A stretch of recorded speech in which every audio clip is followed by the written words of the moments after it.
Disneyland sa Pinas? No need to travel abroad na nga dahil meron na tayong Disneyland dito sa Pilipinas. Lagi kasing lumalabas sa feeds ko tong J Castle kaya naisip ko, dalhin namin si Lucas. Pwede kang mag-order ng tickets online or mag-walk-in. Pasok mo pa lang, makikita mo na agad yung mga magagandang merch na available. Diretso muna kami sa Castle Adventure. Nako, sure na sure ako mag-e-enjoy yung mga kids nyo dito. Sobrang ganda ng mga decors, maraming mga pailaw.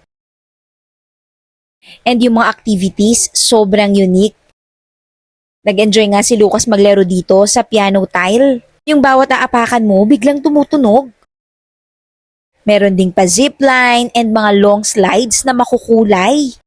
After that, we went to Castle Studios naman. Ang unique nito kasi meron siyang parang baha. Ma-experience ng kids mo dito, yung magtampisaw sa baha. Mafe-feel mo din yung parang umuulan, tapos makikita mo yung mga decors na parang disaster. Daming ang tanong ni Lucas dito. Kakatuwa naman kasi na-explain namin sa kanya mga reasons bakit bumabaha sa Pilipinas.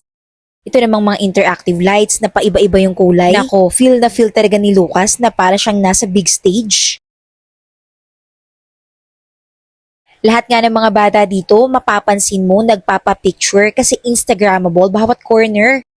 Diretso naman kami ng J-Theater after. Dito naman, meron silang papanoorin na parang movie. After that, may mga interactive activities naman na pwede nilang gawin. Dito sa Billy's Corner, ang gaganda ng mga merch. Hindi pa yan natatapos kasi nag-rides naman kami after. Yes, pwede ka mag-avail ng tickets na kasama na lahat ng mga rides na to. Yung pinaka-inaabangan namin, yung Dreamers nung gabi. Sobrang ganda ng pailaw para ka talagang nasa Disneyland. Alam nyo, sulit na sulit talaga yung visit namin dito. Bring your kids at J Castle. I'm sure mag-e-enjoy sila, pati na rin kayo.